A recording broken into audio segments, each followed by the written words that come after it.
নির্বাচন ঘনিয়ে আসার সাথে সাথে চট্টগ্রাম জেলা জুড়ে প্রকাশ্য হচ্ছে বিএনপির অভ্যন্তরীণ বিভেদ। সম্প্রতি 10টি আসনে প্রার্থী ঘোষণার পর এই বিভক্তি আরও একবার প্রকাশ্যে এসেছে। প্রার্থী বাতিলের দাবিতে বেশ কয়েকটি আসনে বিক্ষোভ ও মশাল মিছিল করেছে মনোনয়ন বঞ্চিতদের অনুসারীরা।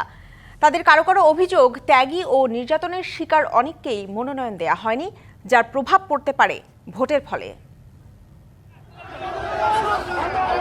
চট্টগ্রামে দীর্ঘদিন ধরেই নানা কোন্দলে বিভক্ত বিএনপি ও এর অঙ্গ সংগঠনের নেতাকর্মীরা। সম্প্রতি চট্টগ্রামের 16টি আসনের মধ্যে 10টিতে প্রার্থী ঘোষণাকে কেন্দ্র করে সেই কোন্দল এখন অনেকটাই প্রকাশ্য। ঘোষিত 10টি আসনের মধ্যে বেশ কয়েকটিতে নতুন মুখকে প্রার্থী করা হয়েছে, কিন্তু এর মাধ্যমে দীর্ঘদিন ধরে মাটি সক্রিয় ও বিগত সরকারের সময়ে মামলা হামলার শিকার এবং ত্যাগী নেতারা প্রার্থিতা পাননি, এমন অভিযোগ মনোনয়ন বঞ্চিতদের কর্মী সমর্থকদের। অনতি বিলম্বের সিদ্ধান্তকে প্রত্যাহার করে আসলাম চৌধুরীকে ঘোষণা দিন। 4 গুণ শক্তিশালী এনজাইম ও অধিক ফেনা সমৃদ্ধ অরিক্স সিলভার ওয়াশ মাত্র 70 টাকায়। লায়ন হেলালুদ্দিন ভাই যদি না থাকতো তাহলে আনোয়ারা বিএনপি অস্তিত্ব থাকতো না। প্রার্থী পরিবর্তনের দাবিতে সড়ক অবরোধ করে বিক্ষোভ হয়েছে চট্টগ্রাম 4 সীতাকুণ্ড, চট্টগ্রাম 2 ফটিকছড়ি ও চট্টগ্রাম 13 কর্ণফুলী আনোয়ারা আসনে। মূল দলের সাথে কর্মসূচি না করে আলাদা কর্মসূচি প্রণয়ন করা বাড়াবাড়ি পর্যায়ে চলে গেল। এতে নেতাকর্মীরাও ক্ষুব্ধ হলো।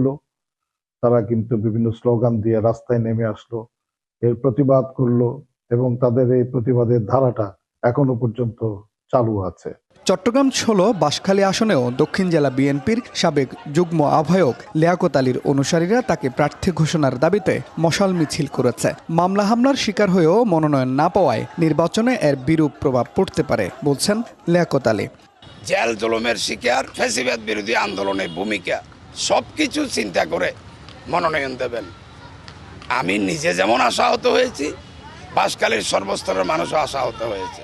অন্যদিকে প্রার্থী ঘোষণা না করা কয়েকটি আসনও রয়েছে চাপা উদ্বেগ। যেসব আসন জোট শরিকদের ছেড়ে দেওয়া হতে পারে বলে গুঞ্জন রয়েছে, সেখানেও রয়েছে অসন্তোষ। জোট প্রার্থী দিলে নিজে হয়তো প্রচারণায় যাব না, ধানের শীষে হয়ে এতদিন আমি কাজ করেছি, শুধু অন্য আরেকটা প্রতীককে আমি এটা হয়তো একটা দল সমর্থন করবে, কিন্তু আমি না।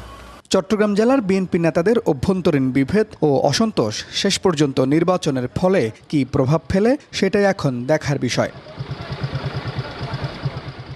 Mujibul Haque, DBC news, Chittagong.